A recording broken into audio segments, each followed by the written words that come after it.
ಮುಟ್ಟೋದು ಅಷ್ಟು ಡಿಫಿಕಲ್ಟ್ ಅನಿಸ್ತಾ ಇತ್ತು ನನಗೆ. ಯಾಕೆ ನಾ ಯಾರಿಗೆ ಹೇಳ್ಬೇಕು? ತಮ್ಮ ಸಹಾಯದಿಂದ, ಮಾಧ್ಯಮದ ಸಹಾಯದಿಂದ ನಾ ಉಸ್ತುವಾರಿ ಮಂದಿಗೆ ಎಂ ಬಿ ಪಾಲ್ರಿಗೆ ಹೇಳ್ಬೇಕು. ಎಂ ಬಿ ಪಾಲ್ರಿಗೆ ನಾ ಮನವಿ ಮಾಡ್ತಾ ಇದ್ದೀನಿ. ಇದು ಬಹಳ ದೊಡ್ಡ ಇಶ್ಯೂ ಇದೆ. ಯಾಕಂದ್ರೆ ನೀವು ಜನಸಾಮಾನ್ಯರ ಹತ್ರ ಬಂದು ಚರ್ಚೆ ಮಾಡ್ರಿ ಗೊತ್ತಾಗ್ತೈತಿ. ಬೇಗನೆ ಇದ್ರ ಬಗ್ಗೆ ಗಮನ ಹರಿಸಿ ಮುಖ್ಯಮಂತ್ರಿ ಜೊತೆ ಮಾತನಾಡಿ ಈ ಕಾಸ್ಟ್ ಮತ್ತು ಇನ್ಕಮ್ ಸರ್ಟಿಫಿಕೇಟ್ ಅನ್ನ ಪಾಸ್ ಕೊಡ್ತಕ್ಕಂಥದ್ದು. ಯಾಕಂದ್ರೆ ಇವತ್ತು ಆನ್ಲೈನ್ ಯುಗ ಅದ. ಒಂದು ತಾಸನ್ಯಾಗ ಕೊಡ್ಬೇಕಾದಂತ ವ್ಯವಸ್ಥೆ ಒಂದು ತಿಂಗಳವರೆಗೆ ನೀವು ಒಯ್ತಾ ಇದೀರಿ ಅಂದ್ರೆ ಇದು ನಾಚಿಕೆಗೇಡಿ ಅಂತಕ್ಕಂಥ ಒಂದು ವ್ಯವಸ್ಥೆ ಆಗ್ತೈತಿ. ಅದಕ್ಕೆ ನಾ ಎಂ ಬಿ ಪಾಲ್ರಿಗೆ ನಾ ಇದನ್ನು ತಮ್ಮ ಮೂಲಕ ಮನವಿ ಮಾಡ್ತಾ ಇದ್ದೀನಿ. ಜೊತೆಗೆ ನಾ ಕಳೆದ ಸ್ವಲ್ಪ ದಿನಗಳ ಹಿಂದೆ ಕೂಡ ಒಂದು ಟ್ರಾನ್ಸ್ಫಾರ್ಮರ್ ಸುಟ್ಟಾಗ ರೈತ ಅನುಭವಿಸ್ತಕ್ಕಂಥ ಕಷ್ಟ ಕೂಡ ಅಂತ ಹೇಳಿದ್ದೆ. ನಾ ಎಂ ಬಿ ಪಾಲ್ ಸಾಹೇಬ್ರಿಗೆ ಹೇಳಿದ್ದೆ. ವಿಶೇಷವಾಗಿ ಬಬಲೇಶ್ವರ ಮತ್ತು ಕ್ಷೇತ್ರದ ರೈತರಿಗೆ ಇವತ್ತು ಅಲ್ಲಿ ನನಗೆ ಸಾಕಷ್ಟು ರೈತರು ಫೋನ್ ಹಚ್ತಾ ಇದ್ದಾರೆ, ಹೇಳ್ತಾ ಇದ್ದಾರೆ ಆ ಟ್ರಾನ್ಸ್ಫಾರ್ಮರ್ ಸುಟ್ರ ಸರಿಯಾದ ಸಮಯಕ್ಕೆ ಸಿಗೋದಿಲ್ಲ. ಒಂದು ಟ್ರಾನ್ಸ್ಫಾರ್ಮರ್ ಸುಟ್ಟಾಗ ಇಲಾಖೆಯವರಿಗೆ ಆ ಟ್ರಾನ್ಸ್ಫಾರ್ಮರ್ ತೆಗೆದುಕೊಂಡು ಹೋಗ್ಬೇಕು, ಅದನ್ನ ರಿಪೇರಿ ಮಾಡಿ ಕೊಡ್ಬೇಕಾದದ್ದು ಜವಾಬ್ದಾರಿ. ಆದ್ರೆ ಇವತ್ತು ಎಷ್ಟು ನೋವಿನ ಸಂಗತಿ ಅಂದ್ರೆ ಅಧಿಕಾರಿಗಳು ಅದರ ಟ್ರಾನ್ಸ್ಪೋರ್ಟ್ ವಸೂಲಿ ಮಾಡ್ತಕ್ಕಂಥ ಆರೋಪಗಳು ಕೂಡ ನನಗೆ ಗಮನಕ್ಕೆ ತರ್ತಾ ಇದ್ದಾರೆ ರೈತರು. ಆದ್ದರಿಂದ ಅದರ ಕಡೆ ತಾವ ಗಮನ ಹರಿಸ್ಬೇಕು. ಮತ್ತೆ ಟ್ರಾನ್ಸ್ಫಾರ್ಮರ್ ಸುಟ್ಟಾಗ ಒಂದು ಅದೇನದ ಗುತ್ತಿಗೆದಾರರಿಗೆ ಅಂದ್ರೆ ಮಿನಿಮಮ್ ಗ್ಯಾರಂಟಿ ಪೀರಿಯಡ್ನಾಗ 7% ಸುಡುವಂತ ಐತು ಎವರೇಜ್. ಆದ್ರೆ ಇವತ್ತು ನಾನು ಅಧಿಕಾರಿಗಳ ಚರ್ಚೆ ಮಾಡಿದಾಗ 15% ರೆಕಾರ್ಡ್ ಆಗಿದಾವಲ್ಲಿ. ಅಂದ್ರೆ 15% ಸುಡ್ತಾ ಬಂದ್ರೆ ಯಾಕೆ ಸುಡ್ತಾ ಇದಾವೆ? ಅಥವಾ ಅಲ್ಲಿ ಆ ಗುತ್ತಿಗೆದಾರ ಸರಿಯಾದ ವೈಂಡಿಂಗ್ ವೈರ್ ಬಳಕೆ ಮಾಡ್ತಾನೆ ಇಲ್ಲೋ, ಅಥವಾ ಅದಕ್ಕೆ ಉತ್ತಮ ಗುಣಮಟ್ಟದ ಕ್ವಾಲಿಟಿ ಆಯಿಲ್ ಹಾಕ್ತಾನಿಲ್ಲೋ ಅಂತಕ್ಕಂಥದ್ದು, ಅಥವಾ ಅದು ಪರಿಪೂರ್ಣ ಸ್ವಲ್ಪ ಒಂದು ಕೊಯ್ಲ್ ಸುಟ್ಟಾಗ ಅದನ್ನ ಒಂದೇ ಕೊಯ್ಲನ್ನು ಟೆಂಪರರಿ ಮಾಡಿ ಕೊಟ್ಟು ಈ ರೀತಿ ಹಿಂಸೆ ಆಗ್ತದೆ ಅಂತಕ್ಕಂಥದ್ದನ್ನ ನಾ ಎಂ ಬಿ ಪಾಟೀಲ್ ಸಾಹೇಬ್ರಿಗೆ ಹೇಳ್ತಾ ಇದ್ದೀನಿ. ನೀವು ಸಂಬಂಧಪಟ್ಟ ಹೆಸ್ಕಾಂ ಅಧಿಕಾರಿಗಳು ಚರ್ಚೆ ಮಾಡಿ. ಇದು ಜಿಲ್ಲೆಯಲ್ಲಿಯೂ ಅದ, ವಿಶೇಷವಾಗಿ ಬಬಲೇಶ್ವರದಲ್ಲಿ ಕೂಡ ಬಹಳ ಇದೆ. ಅದರ ಗಮನ ಹರಿಸಬೇಕು, ಅದನ್ನ ತಾವು ಬಗೆಹರಿಸಬೇಕಂತಕ್ಕಂಥದ್ದು. ಮತ್ತೆ ಇನ್ನೊಂದು ವಿಷಯ, ಈಗ ಬರಗಾಲ ಇದೆ, ರೈತರು ಬಹಳ ಕಷ್ಟದಾಗಿದ್ದಾರೆ. ಅದಕ್ಕೆ ಅದನ್ನ ಟ್ರಾನ್ಸ್ಫಾರ್ಮರ್ ಬಗ್ಗೆ ನಾವು ಈಜಿ ತಗೋಬೇಡ್ರಿ, ಮನವಿ ಮಾಡ್ತಾ ಇದೀನಿ. ಬೇಗನೆ ಅದನ್ನ ಬಗೆಹರಿಸಿಕೊಡ್ತಕ್ಕಂಥ ಪ್ರಯತ್ನ ಮಾಡೋ ಜೊತೆಗೆ ಈಗ ನನಗೆ ಬಹಳಷ್ಟು ಇಲ್ಲಿ ಬಬಲೇಶ್ವರ ಜನ, ಯಾಕೆ ನಾನು ಬಬಲೇಶ್ವರ ಮತಕ್ಷೇತ್ರ ಆಗಿರೋದ್ರಿಂದ ಬಬಲೇಶ್ವರದ ಬಹಳಷ್ಟು ರೈತರು ನನಗೆ ಭೇಟಿ ಆಗ್ತಾರೆ. ಭೇಟಿ ಆಗಿಲ್ಲ, ನಮಗೆ ಸಬ್ ರಿಜಿಸ್ಟರ್ ಆಫೀಸನ್ನ ಬಬಲೇಶ್ವರದಲ್ಲಿ ಮಾಡಿಕೊಡಿ ಅಂತಕ್ಕಂಥದ್ದು. ಚಿಕ್ಕೋಟದಲ್ಲಿ ಆಗಿದೆ, ಜೊತೆ ಬಬಲೇಶ್ವರದಲ್ಲಿ ಮಾಡಿಕೊಡ್ರಿ ಅಂತಕ್ಕಂಥದ್ದು ಬಬಲೇಶ್ವರ ಜನರ ಪರವಾಗಿ ತಮಗೆ ನಾ ಮನವಿ ಮಾಡ್ಕೋತೀನಿ ಅಂತಕ್ಕಂಥದ್ದು. ಇವತ್ತು ಇನ್ನೊಂದು ವಿಷಯ ನಾನು ಗಮನಕ್ಕೆ ಬಂತು. ನಿನ್ನೆ ನಗರದಲ್ಲಿ ಹೊಸ ಮನೆಗಳ ವಾಸ್ತು ಶಾಂತಿಗೆ ಹೋದಂತ ಸಂದರ್ಭದಲ್ಲಿ ಬಹಳಷ್ಟು ರೇಷನ್ ಅಂಗಡಿಗಳ ಕಣ್ಣಿಗೆ ಬಂದು ನನಗೆ. ಆ ರೇಷನ್ ಅಂಗಡಿಗಳಲ್ಲಿ ಬಹಳಷ್ಟು ಲೆಂತ್ ಕ್ಯೂನಲ್ಲಿ ನಿಂತು ಆ ಜನಸಾಮಾನ್ಯರು ಆ ರೇಷನ್ ಪಡೆದುಕೊಂಡು ನೋಡಿದ್ರೆ ಅದು ಕೂಡ ನನಗೆ ಮನಸ್ಸಿಗೆ ನೋವಾಗ್ಯದ. ಯಾಕಂದ್ರೆ ಕೇಂದ್ರ ಸರ್ಕಾರ ಸಾಕಷ್ಟು ತಮಗ ರೇಷನ್ ಕೊಡ್ತಾ ಇದೆ, ಕೊಟ್ಟ ಕೂಡ ಅದನ್ನು ಸರಿಯಾಗಿ ಸರಬರಾಜು ಮಾಡ್ತಕ್ಕಂಥ ವ್ಯವಸ್ಥೆನೂ ಕೂಡ ನಾನು ಗಮನಕ್ಕೆ ತರ್ತಾ ಇದ್ದೀನಿ. ಜೊತೆಗೆ ಎಲ್ಲ ಜೊತೆಗೆ ಇನ್ನೊಂದು ಸಂತೋಷ ವಿಷಯ ಕೂಡ ಹೇಳಕ್ ಇಚ್ಛೆ ಪಡ್ತೀನಿ. ಯಾಕಂದ್ರ ಸರ್ಕಾರ ಬಂದ್ 3 ವರ್ಷದಲ್ಲಿ ನಿರ್ಧಾರಗಳು ಬರೀ ತಪ್ಪು ನಿರ್ಧಾರದಿಂದ ಜನಸಾಮಾನ್ಯ ಬಹಳ ಹೊರಗೆ ಆಗ್ತಾ ಇದೆ. ಒಂದು ಉದಾಹರಣೆ ನೋಡಿದ್ರೆ ಇವತ್ತು ಬಡವರಿಗಾಗಿ ವಯಸ್ಸಾದಂತವ್ರಿಗೆ ವೃದ್ಧಾಪ್ಯ ವೇತನ ಇರ್ಬೋದು, ಇವತ್ತು ವಿಧವಾ ವೇತನ ಇರ್ಬೋದು, ಅಂಗವಿಕಲರ ವೇತನ ಇರ್ಬೋದು, ಮನಸ್ವಿನಿ ಇರ್ಬೋದು, ಮೈತ್ರಿ ಇರ್ಬೋದು, ರೈತರ ಆತ್ಮ ಮಾಡಿಕೊಂಡಂತ ಹೆಂಡತಿಯರಿಗೆ ಪಿಂಚಣಿ ಕೊಡ್ತಕ್ಕಂಥ ಇರ್ಬೋದು, ಹಸಿರು ದಾಳಿಗೆ ಒಳಗಾದಂತವ್ರಿಗೆ ಪಿಂಚಣಿ ಕೊಡ್ತಕ್ಕಂಥ ಇರ್ಬೋದು. ಸುಮಾರು 4-5 ತಿಂಗಳಿಂದ ಅದು ಬಂದ್ ಆಗಿದೆ. ಕಾರಣ ಇಷ್ಟೇ, ಸರ್ಕಾರ ಆದೇಶ ಮಾಡ್ತೀವಿ 32,000ಕ್ಕಿಂತಲೂ ಆದಾಯ ಕಡಿಮೆ ಇದ್ರೆ ಮಾತ್ರ ಇದನ್ನು ಕನ್ಸಿಡರ್ ಮಾಡ್ರಿ ಅಂದಾಗ ಸುಮಾರು ಬಿಜಾಪುರ ಜಿಲ್ಲೆಯಲ್ಲಿ 3,46,000 ಫಲಾನುಭವಿಗಳದ. ಇದು ಒಂದು ಆದೇಶದಿಂದ ಸುಮಾರು 1 ಲಕ್ಷ ಫಲಾನುಭವಿಗಳು ಸುಮಾರು 5-6 ತಿಂಗಳಿಂದ ಅವ್ರಿಗೆ ಪಿಂಚಣಿ ಬಂದಿಲ್ಲ. ಯಾಕಂದ್ರೆ ನಾವು ಮೊನ್ನೆ ನಾಗೇಂದ್ರ ರಾಜೀನಾಮೆ ಕೊಡಬೇಕು ಅಂತಕ್ಕಂಥ ಒತ್ತಾಯದ ಹೋರಾಟವನ್ನು ಮಾಡುವ ಸಂದರ್ಭದೊಳಗ ಬಹಳಷ್ಟು ವೃದ್ಧರು ನಮ್ಮ ಅಲ್ಲಿ ವೇದಿಕೆಗೆ ಬಂದು ಸಾಕಷ್ಟು ಮನವಿ ಕೊಟ್ರು. ಆ ಮನವಿ ಕೊಟ್ಟಾಗ ನಾನು ನಿಮ್ಮ ರಾಜ್ಯ ಸ್ಥಳೀಯ ಸೇವಾ ಸಮಿತಿ ರಾಜ್ಯ ಸಂಘಟನೆ ಅಧ್ಯಕ್ಷರು ಕೂಡ ನನಗೆ ವಾಟ್ಸಪ್ ಕಳಿಸಿದ್ರು.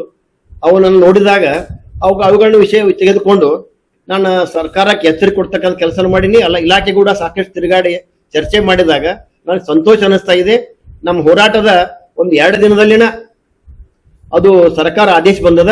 1,30,000 ರೂಪಾಯಿ ಅವರಿಗೆ ಇನ್ಕಮ್ ಇದ್ರು ಅದನ್ನ ನೀವು ಕೊಡ್ರಿ ಅಂತಕ್ಕಂಥ ಆದೇಶ ಇರೋದ್ರಿಂದ ಇವು ಸುಮಾರು 1 ಲಕ್ಷದ ಎಲ್ಲ ಫಲಾನುಭವಿಗಳಿಗೆ 5-6 ತಿಂಗಳ ಏನು ಫಲಾನುಭವಿಗಳು ನೋವು ಅನುಭವಿಸಿದ್ರು, ಅದು ಸರಿಯಾಗಿದೆ ಅಂತಕ್ಕಂಥ ಸಂತೋಷವನ್ನು ಕೂಡ ತಮ್ಮ ಮೂಲಕ ತಮಗೆ ಹಂಚಿಕೆ ಹಂಚಿಕೊಳ್ಳುವ ಮೂಲಕ ನನ್ನ ಪತ್ರಿಕಾಗೋಷ್ಠಿಯನ್ನ ಮುಗಿಸ್ತಾ ಇದ್ದೀನಿ. ಕೆಲವೊಂದು ವಿಷಯವನ್ನ ನಮ್ಮ ಚಿದಾನಂದ ಚೆಲುವಾದಿಯವರು ಪ್ರಸ್ತಾಪ ಅನುಭವಿಸುತ್ತಾ ಈ ಒಂದು ಪತ್ರಿಕಾಗೋಷ್ಠಿಯನ್ನು ನಮ್ಮ ಜಿಲ್ಲೆ ಅಧ್ಯಕ್ಷರಾದಂಥ ಯಡಿಯೂರಪ್ಪನ ಅಂಗಡಿ ನಡೆಸಬೇಕು ತಮ್ಮಲ್ಲಿ ಮನವಿ ಮಾಡುತ್ತಾರೆ. ಇವತ್ತಿನ ಪತ್ರಿಕಾಗೋಷ್ಠಿಯಲ್ಲಿ ಭಾಗಿಯಾದ ಭಾರತೀಯ ಜನತಾ ಪಕ್ಷದ ಮುಖಂಡರಾದಂಥ ಚಿದಾನಂದ ಚೆಲುವಾದಿ ನಮಸ್ಕರಿಸಿ, ಅದೇ ರೀತಿ ನಮ್ಮ ಜಿಲ್ಲೆಯ ಭಾರತೀಯ ಜನತಾ ಪಕ್ಷದ ಪ್ರಧಾನ ಕಾರ್ಯದರ್ಶಿ ಹಿರಣ್ಣ ರೇವರಿಗೆ ನಮಸ್ಕರಿಸಿ, ಅದೇ ರೀತಿ ಎಲ್ಲ ಮಾಧ್ಯಮ ಮಿತ್ರರಿಗೂ ನಮಸ್ಕರಿಸಿ, ಇವತ್ತು ಪತ್ರಿಕಾಗೋಷ್ಠಿಯನ್ನು ಕರೆದ ಉದ್ದೇಶ ವಾಲ್ಮೀಕಿ ನಿಗಮದಿಂದ ಸುಮಾರು 187 ಕೋಟಿ ಹಣ ಲೂಟಿ ಮಾಡಿದಂಥ ಬಿ ನಾಗೇಂದ್ರ ಅವರನ್ನ ಮತ್ತೆ ಮರಳಿ ಮಂತ್ರಿ ಮಾಡಿದ ವಿರುದ್ಧ ನಮ್ಮ ರಾಜ್ಯದ ಭಾರತೀಯ ಜನತಾ ಪಕ್ಷದ ಅಧ್ಯಕ್ಷರಾದಂಥ BY ವಿಜೇಂದ್ರ ಅವರು ವಿಧಾನಸೌಧ ಒಳಗೆ ಮತ್ತು ಹೊರಗೆ ಕೂಡ ಹೋರಾಟಗಳಾದವು. ಭಾರತೀಯ ಜನತಾ ಪಕ್ಷ ಇಡೀ ಎಲ್ಲ ಜಿಲ್ಲೆಗಳಲ್ಲೂ ಕೂಡ ಹೋರಾಟ ಹಮ್ಮಿಕೊಯ್ತು.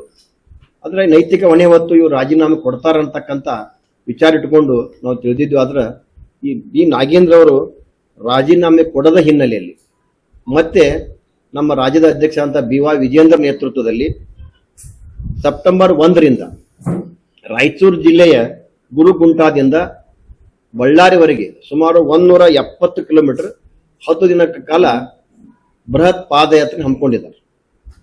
ನಾವು ಕೂಡ ಭಾರತೀಯ ಜನತಾ ಪಕ್ಷ ಬಿಜಾಪುರ ಜಿಲ್ಲೆಯಿಂದ ಸುಮಾರು 500 ಕಾರ್ಯಕರ್ತರು ನಾವು ಅಲ್ಲಿ ಪಾದಯಾತ್ರೆಯಲ್ಲಿ ಭಾಗವಹಿಸ್ತಾ ಇದ್ದೀವಿ ಅಂತಕ್ಕಂಥ ಒಂದು ಸಂದೇಶವನ್ನ ಈ ರಾಜ್ಯಕ್ಕೆ ಎಚ್ಚರಿಕೆಯನ್ನು ಕೊಡುವ ಮೂಲಕ ನಾವು ಅದನ್ನು ಮಾಡ್ತಾ ಇದ್ವಿ. ಡಿ ನಾಗೇಂದ್ರ ವರ್ತನೆಗೆ ನಿಜವಾಗಿ ಕೂಡ ಅವರ ಸರ್ಕಾರ ನಿರ್ಲಕ್ಷಿತ ಎತ್ತಿ ತೋರಿಸ್ತಾ ಇದೆ. ಕಾಂಗ್ರೆಸ್ ಪಕ್ಷ ಮೊದಲಿನಿಂದಲೂ ಅದು ನಾವು ಯಾವ ರೀತಿ ಭಾರತೀಯ ಜನತಾ ಪಕ್ಷ ಮೊದಲು ದೇಶ ನಂತರ ಪಕ್ಷ ನಂತರ ವ್ಯಕ್ತಿ ಅಂತಕ್ಕಂಥದ್ದು. ಆದ್ರೆ ಕಾಂಗ್ರೆಸ್ದ ಹಿಸ್ಟ್ರಿ ತೆಗೆದು ನೋಡಿದಾಗ ಅವರು ಮೊದಲು ವ್ಯಕ್ತಿ ನಂತರ ಪಕ್ಷ ನಂತರ ದೇಶ ಅಂತಕ್ಕಂಥ ಸಂಸ್ಕೃತಿಯಲ್ಲಿ ಅವ್ರು ಬಂದವರದ. ಯಾಕಂದ್ರೆ ನೀವು ಹಳ್ಳಿಯಿಂದ ದಿಲ್ಲಿವರೆಗೆ ಇವತ್ತು ನೋಡಿದಾಗ ಅಲ್ಲಿ ಕಾಂಗ್ರೆಸ್ ಇವತ್ತು ಜೀರೋ ಆಗ್ಯದ. ಇಲ್ಲಿ ದೇಶದಲ್ಲಿ ಕಾಂಗ್ರೆಸ್ ಇಲ್ಲದಂತ ವಾತಾವರಣ ಕ್ರಿಯೇಟ್ ಆಗ್ಯದ. ಕಾರಣ ಇಷ್ಟೇ, ಅಲ್ಲಿ ವ್ಯಕ್ತಿಗಳೇ ಬಲಾಢ್ಯರಾಗ್ಯಾರ. ಆದ್ದರಿಂದ ಅಲ್ಲಿ ದೇಶದ ಬಗ್ಗೆ ಅವ್ರಿಗೆ ಗಮನನೇ ಇಲ್ಲ. ಆದ್ದರಿಂದಲೇ ಇವತ್ತು ಅವರ ಕಾಂಗ್ರೆಸ್ ಅಧಿಕಾರ ಆಡಳಿತದಲ್ಲಿ ಒಂದು ಅಮೆರಿಕಕ್ಕೆ ನಮ್ಮ ದೇಶದ ಪ್ರಧಾನಮಂತ್ರಿ ಹೋಗ್ತಾರಂದ್ರ ಇವತ್ತು ಅವರು ಬೇಡ ಅಂತಕ್ಕಂಥ ವಾತಾವರಣ ಸೃಷ್ಟಿಯಾದಂತ ಉದಾಹರಣೆಗಳಿದಾವೆ. ಆದ್ರೆ ಇವತ್ತು ನಮ್ಮ ಹೆಮ್ಮೆ ಪ್ರಧಾನಿ ನರೇಂದ್ರ ಮೋದಿ ಅವರು ಅವರ ದೇಶಭಕ್ತಿ ಇವತ್ತು ಅಮೆರಿಕದಂತ ದೇಶಗಳು ಇವತ್ತು ರೆಡ್ ಕಾರ್ಪೆಟ್ ಹಾಕಿ ವೆಲ್ಕಮ್ ಮಾಡ್ತಕ್ಕಂಥ ಒಂದು ಸನ್ನಿವೇಶ ಕ್ರಿಯೇಟ್ ಮಾಡಿದಂಥವ್ರು. ಆದ್ದರಿಂದ ನಾವು ಕಾಂಗ್ರೆಸ್ ಸರ್ಕಾರಕ್ಕೆ ಎಚ್ಚರಿಕೆ ಕೊಡ್ತಾ ಇದ್ದೀನಿ, ಬೇಗನೆ ನೀವು ನಿರ್ಣಯ ಮಾಡ್ರಿ, ನೀವು ಬಿ ನಾಗೇಂದ್ರ ರಾಜೀನಾಮೆ ಕೊಡ್ಲೇಬೇಕು ಅಂತಕ್ಕಂಥ ಒತ್ತಾಯ ಮಾಡೋ ಜೊತೆಗೆ ಬಿಜಾಪುರದಲ್ಲೂ ಕೂಡ ಹಲವಾರು ಸಮಸ್ಯೆಗಳನ್ನು ಕೂಡ ನಾನು ಚರ್ಚಿಸಬೇಕಂತ ವಿಚಾರ ಮಾಡಿದ್ದೀನಿ. ಯಾಕಂದ್ರ ಬಿಜಾಪುರದಲ್ಲೂ ಕೂಡ ನಾವು ಬಹಳಷ್ಟು ಸಮಸ್ಯೆಯನ್ನು ನೋಡ್ತಾ ಇದೀವಿ. ಅದ್ರ ಮುಖ್ಯವಾದದ್ದು ಇವತ್ತು ನನಗೆ ದೃಷ್ಟಿಯೊಳಗೆ ಗಮನಕ್ಕೆ ಬಂದದ್ದು ಅಂದ್ರೆ ಇವತ್ತು ವಿದ್ಯಾರ್ಥಿಗಳಿರ್ಬೋದು, ಜನಸಾಮಾನ್ಯರಿರ್ಬೋದು, ಬಡ ರೋಗಿಗಳಿರ್ಬೋದು, ಇವತ್ತು ಕಾಸ್ಟ್ ಮತ್ತು ಇನ್ಕಮ್ ಸರ್ಟಿಫಿಕೇಟ್ ತೆಗೆದುಕೊಳ್ಬೇಕಂದ್ರ ಒಂದು ತಿಂಗಳವರೆಗೆ ಸಮಯ ತೆಗೆದುಕೊಳ್ತಾ ಇದ್ದಾರೆ. ಅದ ಪಿಪೋ ಅಂತಕ್ಕಂಥದ್ದು, ಫಸ್ಟ್ ಇನ್ ಫಸ್ಟ್ ಔಟ್ ಅಂತಕ್ಕಂಥ ಒಂದು ಈ ಕಾಂಗ್ರೆಸ್ ಸರ್ಕಾರ ಒಂದು ವ್ಯವಸ್ಥೆಯನ್ನು ತಂದು ಇವತ್ತು ಆ ವಿದ್ಯಾರ್ಥಿಗಳಿಗೆ, ರೈತರಿಗೆ, ಪ್ರತಿಯೊಬ್ಬರಿಗೂ ಕೂಡ ಅದರಿಂದ ತೊಂದರೆ ಆಗ್ತಾ ಇದೆ. ಇವತ್ತು ಬಡ ರೋಗಿಗಳು ಸರ್ಕಾರಿ ಆಸ್ಪತ್ರೆ ಏನಾರೆ ಸವಲತ್ತು ತೆಗೆದುಕೊಳ್ಬೇಕಂದ್ರೆ ಇನ್ಕಮ್ ಮತ್ತು ಈ ಸರ್ಟಿಫಿಕೇಟ್ ಸಿಗದೆ ಹೋದಾಗ ವಂಚಿತನಾಗಿ ಬಹಳಷ್ಟು ಸಫರ್ ಆಗ್ತಕ್ಕಂಥ ವಾತಾವರಣ ಇದೆ. ಅದೇ ಇದನ್ನ ನಾನು ಹೋಗಿ ಚರ್ಚೆನೂ ಕೂಡ ಇಲಾಖೆಗೆ ಹೋಗಿ ನಾನು ಬಹಳಷ್ಟು ಕಡೆ ಚರ್ಚೆ ಮಾಡಿದ್ದೀನಿ. ಈ ರೀತಿ ಜನಸಾಮಾನ್ಯರಿಗೆ ಬಿಜಾಪುರ ಜಿಲ್ಲೆ ಅನ್ಯಾಯ ಆಗ್ತಾ ಇದೆ, ಸರಿಪಡಿಸ್ರಿ ಅಂದಾಗ ಮೊನ್ನೆ ಹೋಗಿ ನಾನು ಚರ್ಚೆ ಮಾಡಿದಿಲ್ಲ. ಈಗ ಹೊಸ ವ್ಯವಸ್ಥೆಯನ್ನು ಮಾಡಿದೀವಿ, ನೀವು ADC ಜಿಲ್ಲಾಧಿಕಾರಿ ಕಚೇರಿಗೆ ಬಂದು ADC ಅವ್ರ ಮುಖಾಂತರ ಈ ರೀತಿ ನೀವು ವ್ಯವಸ್ಥೆ ಮಾಡ್ಕೊಂಡ್ರೆ ನಿಮ್ಗೆ ಫಾಸ್ಟ್ ಆಗಿ ಕೊಡ್ತೀವಿ ಅಂತಕ್ಕಂಥ ಒಂದು ವ್ಯವಸ್ಥೆ ಹೇಳ್ತಾರ. ಇದು ಜನಸಾಮಾನ್ಯರಿಗೆ, ಬಡವರಿಗೆ, ನಿರ್ಗತಿಕರಿಗೆ ಆ ಜಿಲ್ಲಾಧಿಕಾರಿ ಕಚೇರಿಗೆ ಬಂದು ಕೆಲಸ ಮಾಡ್ತಕ್ಕಂಥ ಹೇಳಕ್ಕೆ ಬಯಸ್ತೀನಿ. ಈ ರಾಜ್ಯದಲ್ಲಿ ಕರ್ನಾಟಕ ಸರ್ಕಾರ ಬಂದಾಗಿನಿಂದ ಕೂಡ ದಲಿತರಿಗೆ ಅನ್ಯಾಯ ಮಾಡ್ತಾನೆ ಬಂದಿದೆ. ತಾವು ಕೂಡ ದಲಿತರ ಹೇಳ್ತಿರಲ್ಲ, ನೀವ್ ಯಾಕೆ ಪ್ರಶ್ನೆ ಕೇಳಂಗಿಲ್ಲ ಅವ್ರಿಗೆ? ಯಾಕೆ ನೀವು ಅವ್ರಿಗೆ ಯಾಕೆ ದಲಿತರ ಹಣ ಯಾಕೆ ನೀವು ಡೈವರ್ಟ್ ಮಾಡ್ತೀರಿ ಅಂತೇಳಿ ತಾವು ದಲಿತರಿಗೆ ಕೇಳ್ಬೋದಿತ್ತಲ್ಲ ಇಸ್ಲಿಯವರಿಗೆ. ಸುಮಾರು 52,000 ಕೋಟಿ ರೂಪಾಯಿ ಪ್ರತಿ ವರ್ಷ, ಅಂದ್ರೆ 23-24ರಾಗ 12,000 ಕೋಟಿ ರೂಪಾಯಿ, 24-25ರಾಗ 16,000 ಕೋಟಿ ರೂಪಾಯಿ, ಆಮೇಲೆ 25-26ರಾಗ 16,000 ಕೋಟಿ ರೂಪಾಯಿ, ಅಂದ್ರೆ ಸುಮಾರು 52,000 ಕೋಟಿ ರೂಪಾಯಿಯನ್ನ ದಲಿತರಿಗೆ ಮೀಸಲಿಟ್ಟಂತ ಹಣವನ್ನ ಈ ಗ್ಯಾರಂಟಿಗಳಿಗೆ ಕೊಟ್ಟರು. ಮಹದೇವಪ್ಪನವರು ಕೂಡ ಸದನದಲ್ಲೇ ಒಪ್ಕೊಂಡ್ರು, 25,000 ಕೋಟಿ ರೂಪಾಯಿ ನಾವು ಗ್ಯಾರಂಟಿ ಕೊಟ್ಟಿದ್ದೀವಿ ಅಂತ ಹೇಳಿ. ಇದು ದಲಿತರಿಗೆ ಇಟ್ಟಂತ ಹಣ. ತಾವು ದಲಿತ ಮಂತ್ರಿಗಳು ಇದನ್ನು ಬೇಡ, ಬೇರೆ ಕಡೆ ಹಾಕುದು ಬೇಡ, ನಮ್ಮ ದಲಿತರಿಗೆ ಉಪಯೋಗ ಆಗ್ಲಿ ಅಂತೇಳಿ ತಾವು ಹೇಳ್ಬೋದಿತ್ತಲ್ಲ. ಈಗ ತಮ್ಮ ಇದಕ್ಕೆ ನೀರು ಬರೋಣ, ನಾನೊಬ್ಬ ದಲಿತ ಅನ್ನೋ ಒಂದು ಉದ್ದೇಶ ಇಟ್ಕೊಂಡು ಇವರು ಟಾರ್ಗೆಟ್ ಮಾಡ್ತಾ ಇದ್ದಾರೆ ಬಿಜೆಪಿಯವರು. ನೀವು ಹೇಳ್ತೀರಿ ಎಷ್ಟು ಸರಿ ಇದು? ನೀವು ದಲಿತರ ಹಣನೇ 187 ಕೋಟಿ ರೂಪಾಯಿ ಎತ್ತಿ ಹಾಕಿರಿ. ಅದು ಎಲ್ಲೆಲ್ಲಿಗೂ ಮುಟ್ಟ್ಯದೋ ಅದು ವಿಷಯ ಬೇಡ. ನಮ್ಮ ರಾಜ್ಯ ನಾಯಕರು ಎಲ್ಲ ಮಾಡ್ತಾ ಇದ್ದಾರೆ, ಪಾದಯಾತ್ರೆ ಕೂಡ ನಾವು ಮಾಡ್ತಾ ಇದ್ದೀವಿ. 187 ಕೋಟಿ ರೂಪಾಯಿ ಅಲ್ಲ, ಬರೀ 87 ಕೋಟಿ ರೂಪಾಯಿ ಅಂತೇಳಿ ಆಗಿನ ಮುಖ್ಯಮಂತ್ರಿ ಸಿದ್ದರಾಮಯ್ಯನವರೇ ಒಪ್ಕೊಂಡಾರಂತಂದ್ರೆ ಹಗರಣ ಆಗ್ಯಾನ ಅಂದಂಗ ಆಯ್ತಲ್ಲ. ನೀವು ಆ ಹಗರಣದಲ್ಲಿ ನಿಮ್ಗೆ ಅರೆಸ್ಟ್ ಮಾಡಿದ್ರು, ಜೈಲಿಗೂ ಹೋಗಿದ್ರಿ, ಜಾಮೀನ್ ಮೇಲೆ ಬಂದಿರಿ. ಈ ಸರ್ಕಾರ ಬಂದ ಕೂಡಲೇ ನಿಮ್ಗೆ ಯಾಕೆ ತಗೋಬೇಕು ಅವರು? ನಮ್ಮ ಪ್ರಶ್ನೆ ಅದು. ಈಗೇನು ಹೇಳ್ತಾ ಇದ್ದೀರಿ ಅಂದ್ರೆ ನೀವು ನಾ ರಾಜೀನಾಮೆ ಕೊಡ್ತೀನಿ ಅನ್ನೋ ಉದ್ದೇಶ ಎಲ್ಲೋ ನಾನು ನೋಡಿದೆ ತಮ್ಮ ಮಾಧ್ಯಮದಲ್ಲಿ.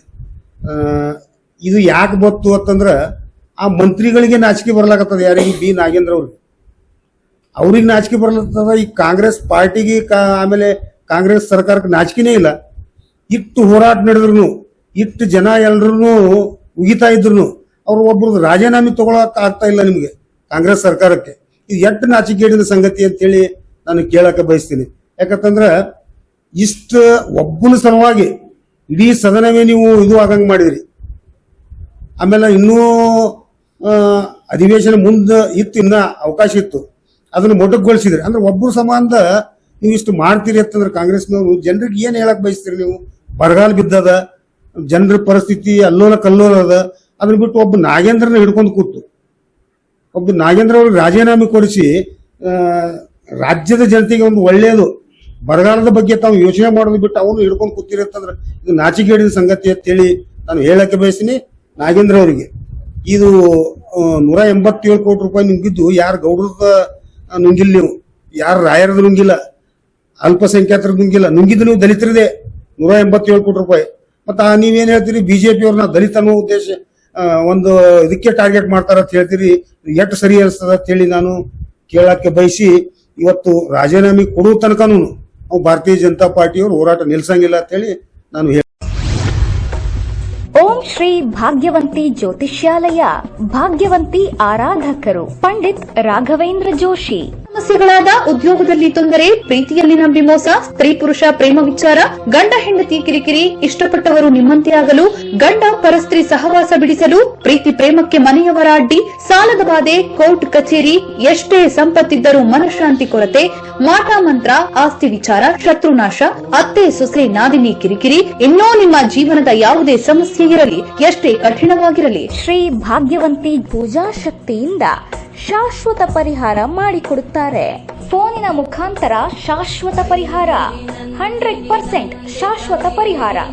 ದೂರದ ಊರಿನವರಿಗೆ ದೂರವಾಣಿ ಹಾಗೂ ವಾಟ್ಸ್ಆಪ್ ಮೂಲಕ ಸಂಪರ್ಕದಲ್ಲಿರುತ್ತಾರೆ. ಓಂ ಶ್ರೀ ಭಾಗ್ಯವಂತಿ ಜ್ಯೋತಿಷ್ಯಾಲಯ. ಒಂದು ಕರೆ ನಿಮ್ಮ ಜೀವನ ಬದಲಿಸಬಹುದು. ನಿಮ್ಮ ಸಮಸ್ಯೆಗಳ ಫೋನಿನ ಮೂಲಕ ವಿಶೇಷ ಪರಿಹಾರ ಮಾಡಲಾಗುವುದು. ಸಂಪರ್ಕಿಸಿ 9901238550.